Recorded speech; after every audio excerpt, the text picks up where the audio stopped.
Kebetulan di sini aku pegang dua divisi, yaitu divisi BPI dan Danus. Tantangan terbesar aku tuh di sini adalah gimana caranya aku tuh tetap menjaga semangat mereka, biar mereka tuh tetap semangat dan gak loyo sampai hari H. Tapi menurutku momen paling berharga di mana kita bisa kumpul bareng-bareng. Aku kenal banyak teman-teman dari kalian angkatan 24, dan juga aku ketemu teman-teman SC yang enak kerja, seru, asik, begitu sih. Banyak sih kayak interaksi sama adik tingkat gitu. Jadi kalau misalkan kan pas di waktu kuliah sebelumnya kan aku juga jarang interaksi sama adik tingkat. Jadi pas di inaugurasi ini aku sering interaksi sama mereka, itu seru sih. Ya mereka udah bisa jalan sendiri, cuma diarahin sedikit mereka juga udah bisa pada mikir semua, aman. Terus untuk pendekatan sih, kalau dari aku berusaha untuk seterbuka mungkin.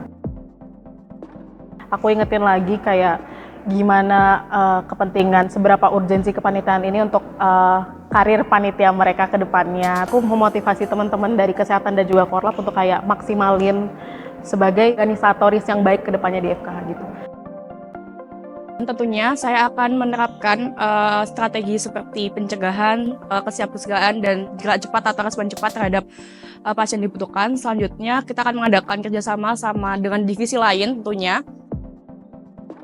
Panik bukanlah hal yang harus kami lakukan. Pertama, membuat quick assessment. Yang pertama adalah kita harus mengecek dulu keadaan korban, dan kemudian kita harus menentukan pertolongan pertama apa yang harus kita berikan kepada korban. Apabila kami tidak bisa menanganinya, maka kami akan membawanya ke tenaga medis yang lebih mumpuni. Ini sih, mastiin anggota divisi itu tahu job desk-nya masing-masing dan mereka tahu apa yang bakal mereka lakukan pas hari H. Ya, yang pasti kalau masalah ada yang bingung itu kan pasti ada. Tapi kan kita dari sebelum mulai acara juga udah bagi-bagi job desk. Jadi yang ada di mobile, di FOH itu kan udah ada. Kita juga ada HT. Dari HT itu nanti kita komunikasi.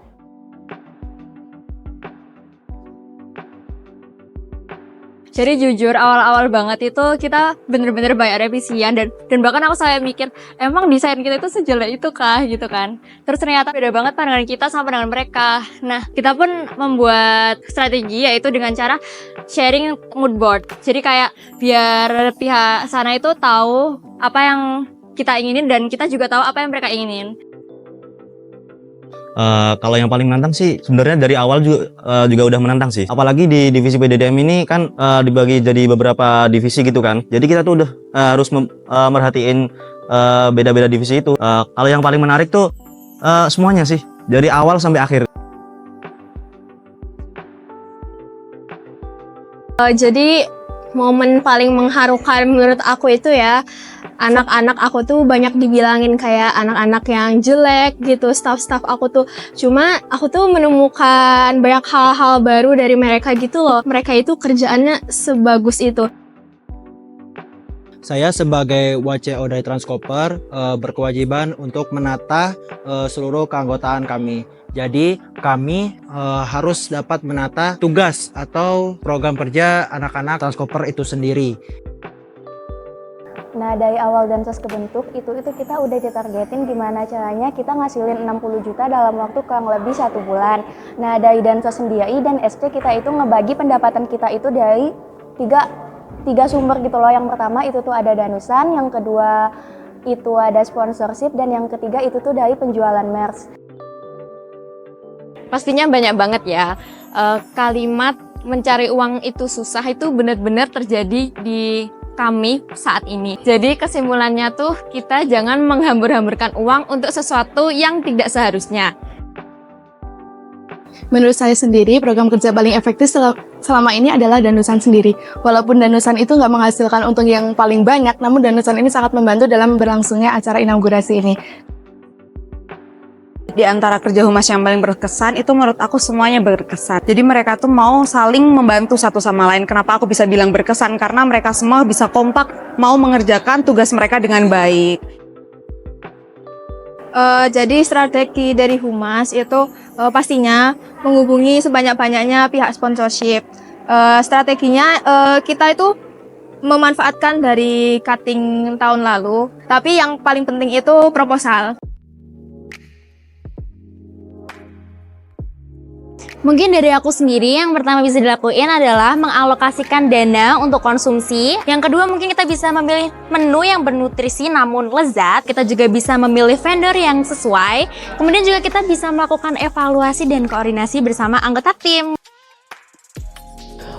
Untung selama ini kita dari divisi konsumsi nggak ada masalah yang nggak bisa diatasi sih.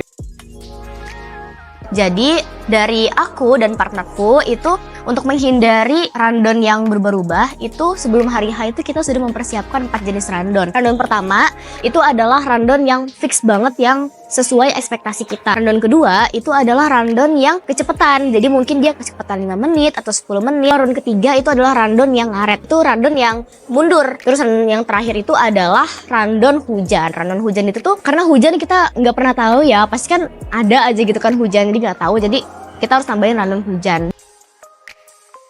Kalau buat tantangan yang kita hadapi atau struggle-struggle dari panitia acara ini tentunya penyesuaian dari jadwal kuliah dengan jadwal latihan seluruh penampil. Soalnya kan memang persiapan buat inaugurasi ini bersamaan di hari aktif kuliah ya. Jadi itu struggle-nya di situ.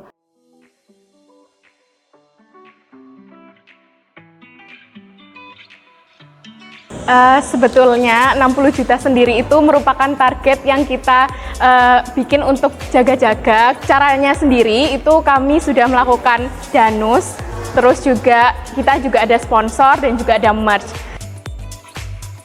Jujur nggak expect tiba-tiba jadi bendahara, karena aku juga mikir kalau BPI itu mungkin yang jadi bendahara itu mungkin cewek atau ya mungkin bukan aku. Terus tiba-tiba aku berpasangan sama Raina, itu aja sih kayak kaget.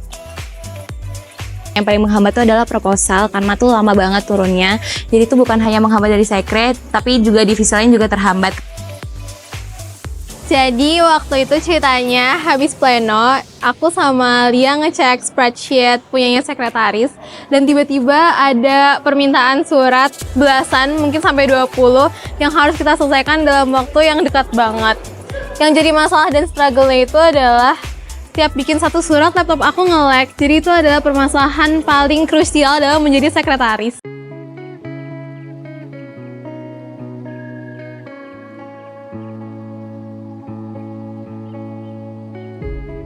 Jadi menurutku momen yang paling berkesan itu sebenarnya semuanya itu berkesan. Jadi setiap momen di persiapan inaugurasi maupun di inaugurasi pun semuanya berkesan. Jadi yang aku ingat itu waktu kita rapat pleno, terus waktu kita first gathering, itu pertama kali itu kita di Teki.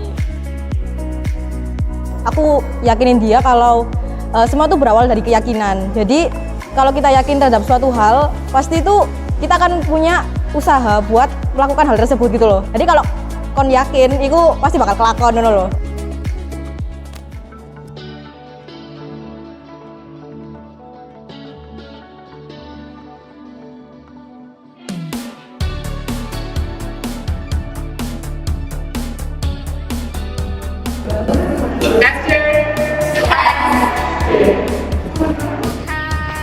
Howdy people. Hai.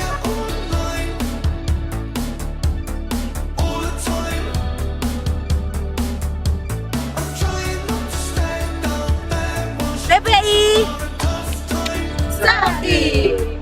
Udah.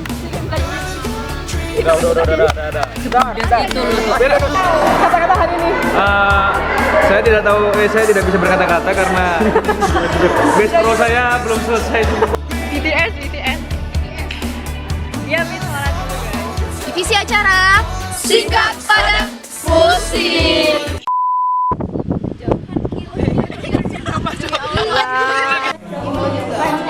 Say hi.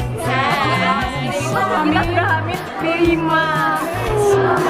Ngomong-ngomong tugas kita masih banyak teman-teman.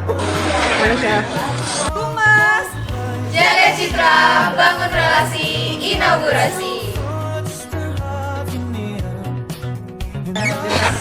Mau yang pak jadi gini.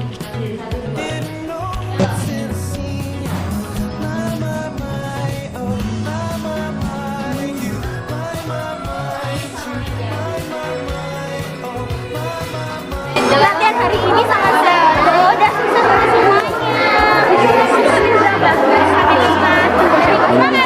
Inaugurasi FKUB 2024. Jayo! Kesehatan. Sakit, koin kita dong.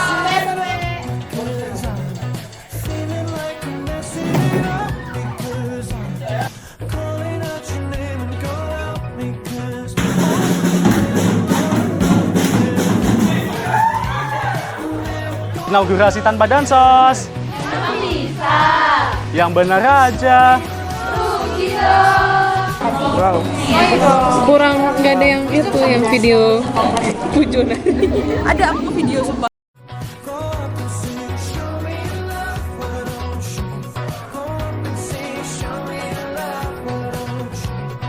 Satu hati, satu jiwa, satu tujuan. Korlap.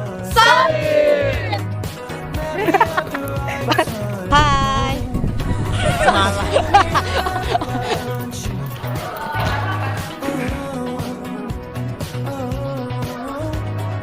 Transkoper. Bisa, bisa, bisa, bisa.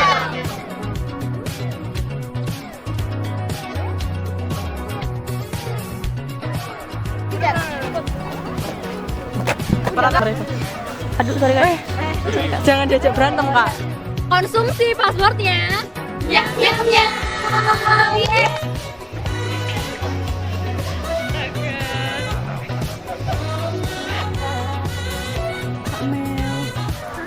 Aku strong.